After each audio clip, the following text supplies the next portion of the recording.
Salut à tous, c'est Kazin, j'espère que vous allez bien, et aujourd'hui on va parler de la série XY Evolution. Alors franchement XY Evolution, j'ai l'impression que c'est une histoire sans fin, tant cette série a fait beaucoup parler d'elle évidemment. Série qui était passée complètement inaperçue à tel point que tout le monde était dégoûté d'avoir du XY Evolution dans ses différents coffrets et Pokébox, parce qu'on se plaignait tout simplement du recyclage massif qu'a eu cette série. Et pourtant, quand tu écoutes maintenant, et moi j'en fais partie évidemment, hein, la vie de XY Evolution, bah, c'est une série évidemment culte maintenant, et pourtant on est parti de très très loin, et on va s'appuyer sur principalement ce Mega Draco Feu X, et tu l'auras compris, donc ce booster là, boudé, j'ai envie de te dire quasiment jusqu'en 2021, voire même encore en début d'année 2021, à savoir que la hype a entraîné, alors pour énormément de facteurs évidemment,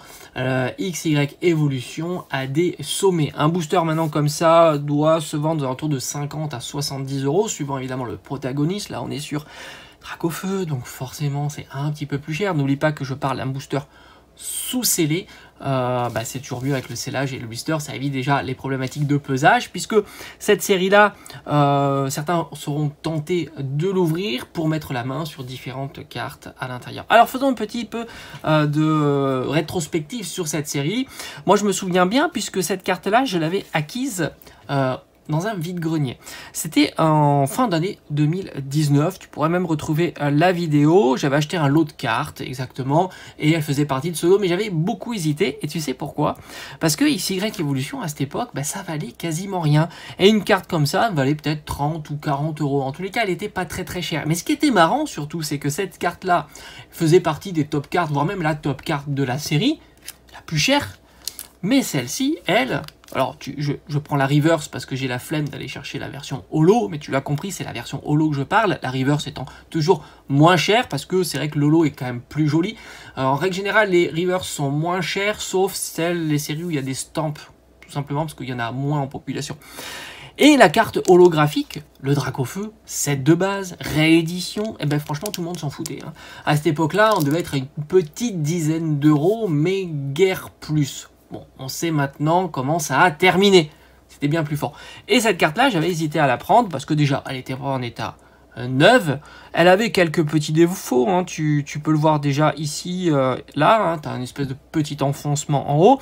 Et j'avais un petit peu hésité. Puis je me suis dit, allez, dans le lot. J'avais trouvé un très beau lot. Hein, de la Rainbow Ectoplasma Full Art sur du XY. Franchement, je m'étais quand même régalé.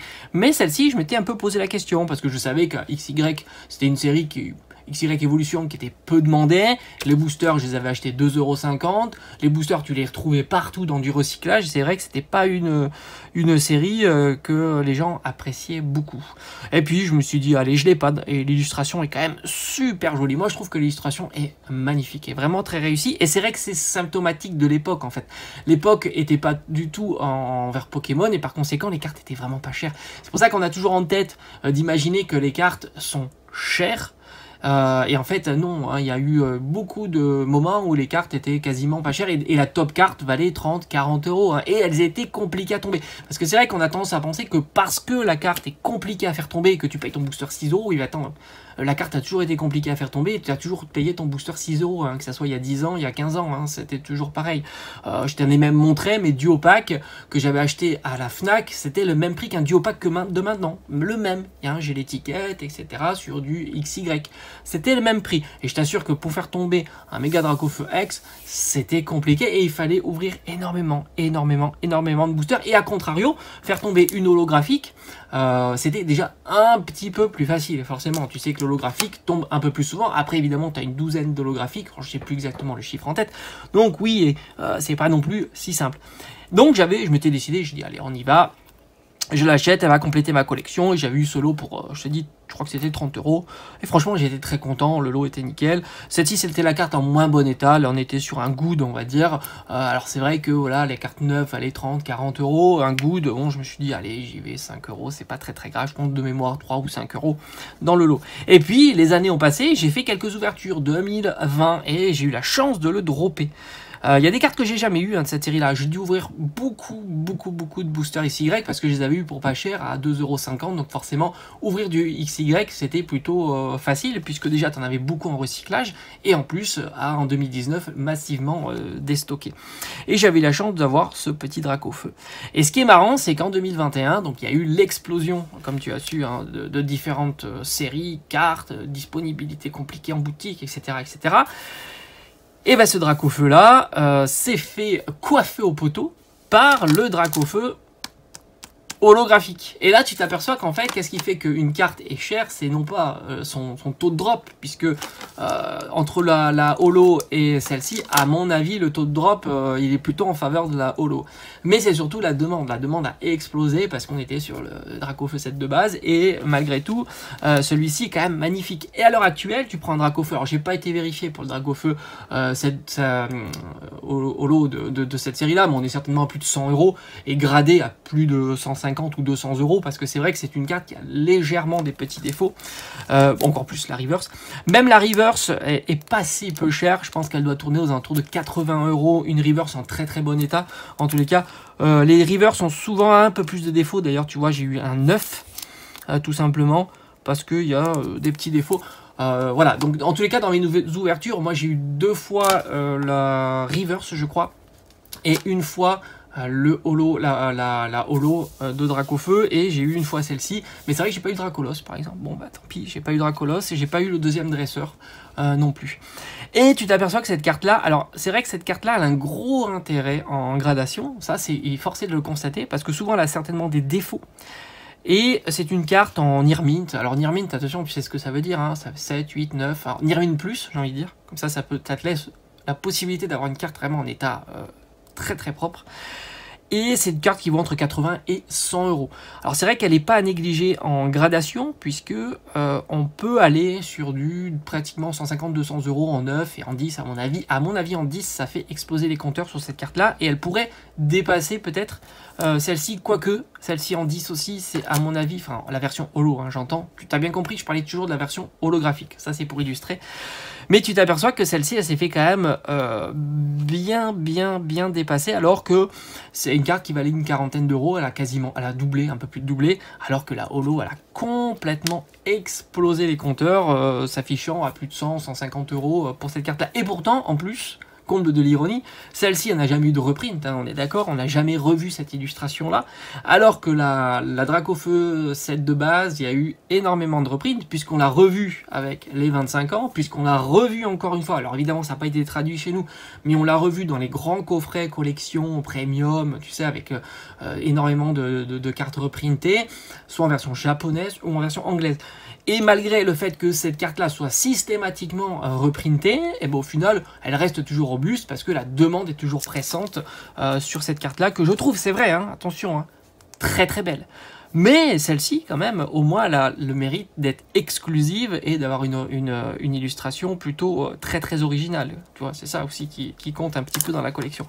Donc, surprenant ce basculement qu'il y a pu avoir. Et c'est vrai que la série XY Evolution, c'est typiquement une série psychologique en se disant ça va dire rien, mais rien du jour au lendemain. La hype a pris, boum, set de base, réédition, etc. Dracofeu, et là, ça a complètement propulsé cette série-là, que l'on trouvait, comme je te dis, assez facilement reprinté, enfin remis comment dire, en recyclage partout, mais partout. Malgré tout, encore en 2020, on disait, oh, franchement, non, c'est chiant. Tous ceux sur les réseaux sociaux le disaient, hein, dire, oh non, on a encore du XY, c'est pas possible, c'est recyclé d'XY. Et 2021, patatrac, ça part en flèche, et maintenant tu connais l'histoire, c'est monté très haut. D'ailleurs, on peut se poser la question de savoir si ça peut redescendre. Alors je dis pas que ça redescendra au prix qu'on a connu, je sais pas moi, à 10 € le booster, ça c'est clair que non. Mais redescendre un petit peu, franchement, c'est pas impossible, parce que ce pic-là a été quand même assez très puissant, et revenir à des états un peu plus tranquilles. Mais ce qui est marrant, c'est que si tu fais le parallèle avec les jeux vidéo ont surperformé avant Pokémon, donc il n'y a pas une question de crise ou quoi que ce soit, et ont dévissé bien avant Pokémon aussi.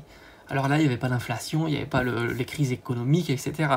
Donc tu t'aperçois que chaque marché a sa façon de monter, a sa façon de descendre, et c'est plutôt logique, parce que c'est des phénomènes de cycliques qui font que à un moment ça monte parce que ça explose et puis ça redescend parce que c'est plus il n'y a plus la demande qui suit et forcément quand la demande elle suit plus, ça descend, c'est ce qui est plutôt logique, indépendamment du contexte économique, hein. Ce sont des cycles aussi. Le jeu vidéo, moi j'étais très calé sur le jeu vidéo, j'ai acheté énormément de jeux vidéo rétro et récents, on l'a vu, hein, l'explosion, le CD n'a plus fonctionné à partir de la Wii U, tu vois, par exemple. La Wii U, c'est bien avant la crise économique, etc. Beaucoup ont pensé que la Wii U allait exploser un petit peu comme la GameCube, et ça n'a pas du tout été le cas. Et on en est exactement dans la même comparaison. GameCube, ça serait un petit peu nos séries XY, épée et bouclier. Et on voit que, enfin Soleil et Lune plutôt, Soleil et Lune, épée et bouclier, et on voit bien qu'on essaye de faire prendre épée et bouclier, mais ça ne prendra pas, et ainsi de suite sur les suivants, ça c'est clair. Et les jeux vidéo étaient précurseurs sur ce style-là, et c'est pas une question d'économie, puisque à cette époque-là, c'était plus tranquille. Allez, je vais faire la parenthèse, et on se dit à bientôt. Allez, ciao ciao.